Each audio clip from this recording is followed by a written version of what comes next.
Biz buyuk yurt farzandlarimiz yoshlar festivali 5 yildan buyon o'tkazilib kelinmoqda. Joriy yilda Surxondaryodan boshlangan festival shu kunga qadar Qashqadaryo, Samarqand, Navoiy, Buxoro viloyatlarida yuqori shukuhda bo'lib o'tdi. Navbatdagi festival Xorazm viloyatida tashkil etildi.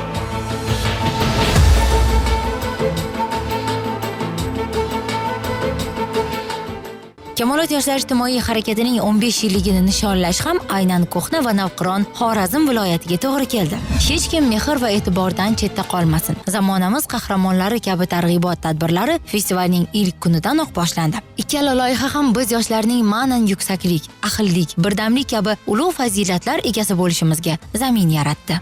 Xorazmning eng asosiy tarixiy obidalaridan biri Xiva shahridagi Ichanqal'a tarixiy majmuasi sanalib, mazkur shahar UNESCOning butun dunyo merosining maxsus ro'yxatiga kiritilgan. Uning tarkibida 400 dan ortiq turar joylar va 60 ta arxitektura yodgorliklari mavjud. Festivalning ilk kuni ham O'zbekistonning eng yorqin sayyohlik hududlaridan biri bo'lmish Ichanqal'adan boshlandi. Mazkur tarixiy yodgorlik xalfalar, raqqoslar bilan maxsus sahnalashtirilgan bo'lib, o'zida Xiva xonligining o'tmishdagi kundalik hayotini aks ettirdi. Shu o'rinda Ichanqal'a bo'ylab sayohat qilayotgan chet ellik mehmonlarning bayram taassurotlari bilan o'rtoqlashish maqsadida ularni suhbatga tortdik. Festival ishtirokchilari hamda targ'ibotchilarning Xiva bo'ylab sayohati kechki konsert dasturiga ulanib ketdi. Xorazmga birinchi marotaba kelishim, taassurotlarim juda ham a'lo. Ayniqsa tashrifim shu kunlarga, ya'ni yoshlar festivaliga to'g'ri kelgani juda ham quvonarli holat. Sizning yurtingizda yoshlarga yaratib berilayotgan bunday imkoniyatlar har qancha tahsinga sazovordir. Xorazmning milliy liboslari, milliy raqsi hisoblangan lazgi nafaqat meni, qolgan sayyohlarni ham, do'stlarimni ham hayratga soldi. Hattoki xorazmcha raqsni ham o'rganib oldim. Je ne peux plus parler parce que il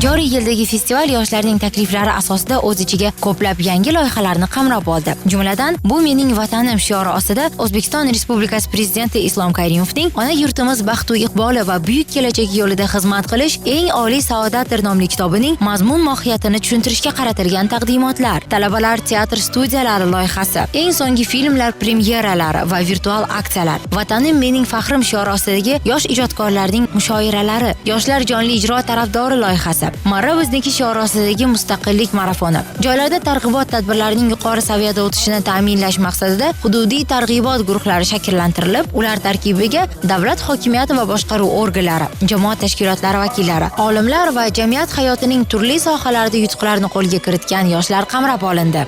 Festival doirasida eng yirik loyihalardan biri hisoblangan yoshlar marafoni Urganch shahrida yuqori saviyada o'z yakuniga yetdi.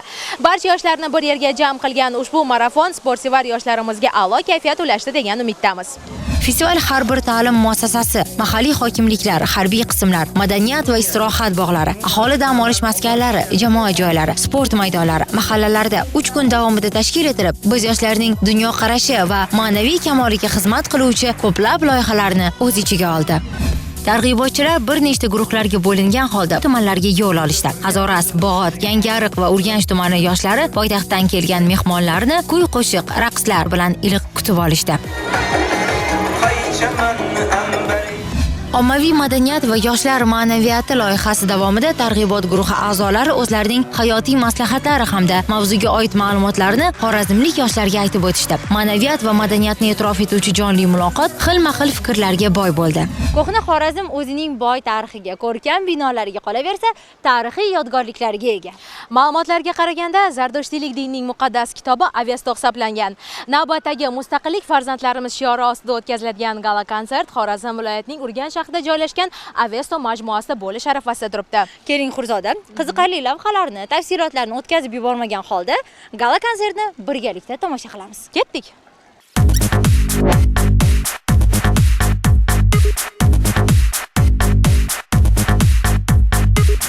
Festival nafaqat o'zbek yoshlarini birlashtira oldi, balki chet ellik mehmonlarning ham e'tiboriga tushdi. Shu sabab Yaponiyadan tashrif buyurgan sayyohlar festivalning yakuniy gala konsertida ishtirok etib, nafaqat milliy va estrada ashulalarini tinglashdi, balki o'zbek yoshlarining g'ayrati, shijoati, vatanga bo'lgan iftixorining naqadar buyukligiga ham guvoh bo'lishdi.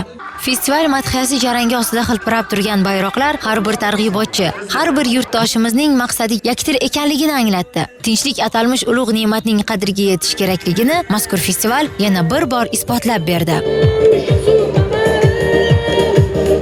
Yoshlarning kayfiyati, tengdoshlarimizni ruhiyati shunaqa baland.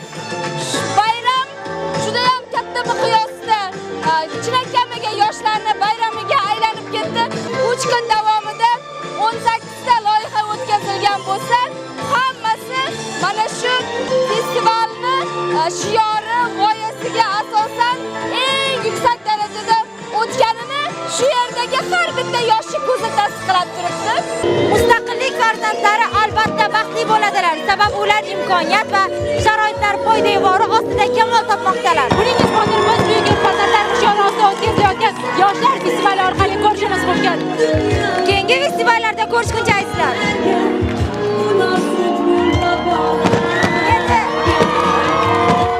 Nilufar Ahmedova, Xurzoda Sodiqova, Xayriddin Bahrom Xo'jayev, Shahboz Ortiqov, Kamolot News informatsion dasturi uchun.